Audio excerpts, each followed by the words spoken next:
Hey everybody, good afternoon. It's Ben Capozzi with Broad Shoulders Farm in beautiful Halifax County, Virginia, USDA Grow Zone 7. Today is Sunday, December 4th, 2022. And I just want to do a quick video here before the sun sets on a little project I worked on today. Cleaning up this little bank that is south of the Waterfowl Paddock. There's some interesting plants in there to talk about. So that's what is coming up next. If you're into that sort of thing, stick around. I'll flip the camera around and we'll get started. Also, got new glasses, like the first pair in 4 years. It is amazing how much I've been missing. So it's nice to be able to see again. All right, here we go. All right, so this messy hillside is south of the Waterfowl Paddock, as well as the Waterfowl Home for Gentle Lads, where gentle roosters go to live.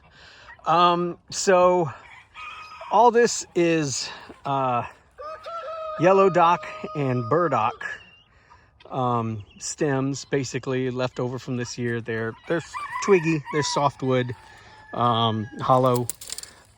Burdock you will recognize as nature's inspiration for Velcro. I think burdock is a biennial, so I think it only set seed every 2 years. But there's still a ton of yellow dock in here right now.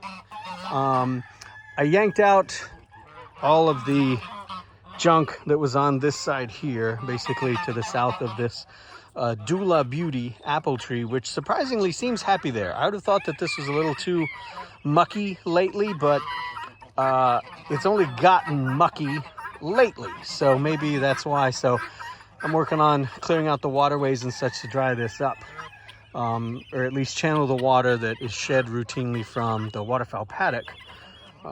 There's a trench back there. I'll talk about it in a minute. The other thing that I've been clearing out of here is goosefoot, or lamb's quarters.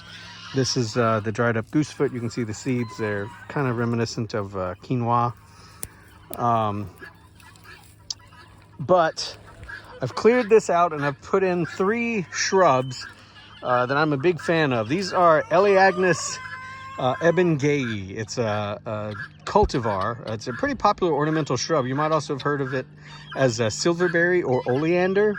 It has an incredible smell, the flowers do, and they flower from October to November. And there they are. They're quite tiny.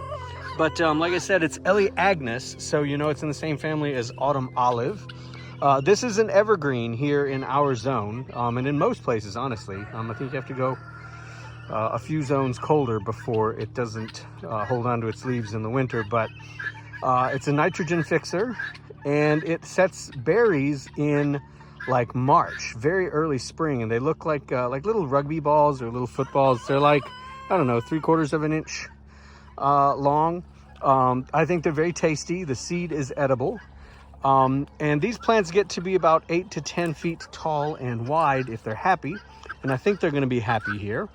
And this is going to be part of a windbreak, as well as a visual screen, as well as a source for cuttings, because I really want to propagate these plants, as well as the berries, which, like I said, I'm a big fan of. So the first line here is these 3 Elaeagnus shrubs. You can see there's the remains of some things that I've tried to get in here before, but the ducks and the geese just nailed them. There's a rose bush there that's struggling.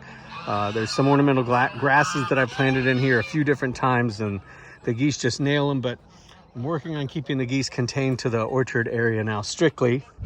And then if you take a step back, there is this trench, this ditch that my father-in-law had put in here as part of just his kind of management for this part of the farm. And I've been kind of managing it since he's allowed me to set up my garden and stuff up here. And it runs down there past that giant yellow dock plant. My gosh, the dock in here is super happy. It must be a heavy feeder.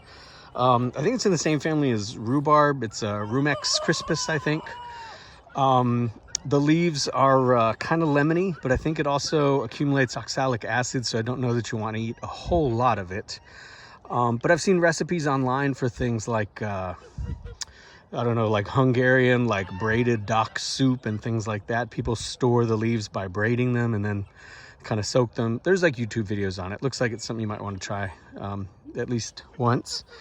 But this ditch, and it's gotten filled up with silt and muck and crap from the waterfowl area. So I need to come in and clear that out. And what I'd like to do is just take it and scoop and over and scoop and over and scoop and over to kind of hollow that out and raise this bank a little bit more. And you'll notice what I put here between the Elaeagnus and the ditch is a line of willows. So there's a willow there, there's a willow there, there's willow there. These are black willow, I think, and this is curly willow. I just, as I trimmed my willow trees, I just put these cuttings right in the ground. They're, what, 18 inches to a foot apart. You stick them down into the ground as far as you can go. This ground is very soft right now because of all the rain and the muck, and we had some pretty warm days, though it's going to be like 30 tonight. But they should root no problem, especially if I can keep the waterfowl from hammering them. This is cutting that I stuck in the ground last year, and it's done okay. I think parts of it are, if not dead, at least unhappy. But this right here, that's like classic like geese nibbling damage. And then I think that's one of the black willow cuttings that I put in today. This is a black willow cutting from last year, and I actually got all my other black willow cuttings from it. It had gotten up here. It's, you know, it's like thicker. It's about as thick as pinky or so, small pinky, but it had forked off. So I cut it, made, I think, 2 or 3 different cuttings to go in the ground here. There was also like a sucker I took off, and I could probably even take off this sucker as well and put it in the ground. But this was just stuck in the ground last year, just like these, like a stake. It did great. This is one from last year as well. And it goes down to about this point here. I'll need to come in here with my chainsaw probably and get out like this hackberry tree that's being overgrown by Japanese honeysuckle. That's a long-term management problem. We'll have to figure it out. But the ditch comes down through here, and there's actually a drain pipe down there that also collects water that comes off of here and comes down here and goes into there. More gooseberry here, but this is actually cool. We have Shiso on the planet. You might also know of it as perilla or beefsteak plant. It's in the mint family, like Elaeagnus. Ours is green, and then it turns a cool purple color. The ducks and the geese seem completely uninterested in it, which is nice because I'm thinking about using it to protect other plants. Just going to come in here one point here this summer and just grab tons of these seeds, and I'm just going to throw a handful of these seeds at the base of probably every tree in the orchard to confer some protection. The plant is used in a lot of Asian cuisine, is mostly what I've seen it used as, almost like a basil substitute. So I'm really glad that it's just kind of naturalized here on the farm, and I'm learning more about the different ways to use it. But that's pretty cool. I can see those berries. Those are horse nettle fruits. They're toxic, so I got to get rid of those. And speaking of toxic, you see that parsley looking stuff back there? That is poison hemlock, which was here on the farm. So anyhow, the birds seem to know to leave that alone, which is good, but I still want to get rid of it. There's a black mulberry that I planted up here 2 years ago, and it's almost like 8 feet tall. It didn't fruit last year, but I really hope it's going to fruit this year. And that's, you know, like I said, there's some more like cleaning work to do in here to get this area cleaned up. What I would really like to do eventually is dig this out, scoop it out like a bowl, and have some kind of area extend the waterfowl paddock where they could maybe have like a swimming hole of some kind. Certainly you can't get a big pond, but I feel like I could get something in there for them, but that's a long ways off, so we'll see. But for right now, I'm just getting this windbreak / productive hedge / visual screen set up. So Elaeagnus shrubs, the willows behind it, the ditch, and that will screen off all that area there.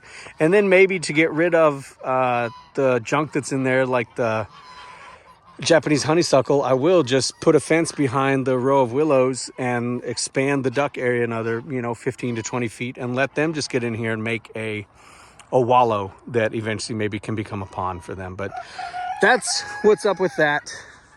I've got to crunch all these plants down now and haul them over to the burn pile, I guess. I'm not sure I'm going to get that done today. But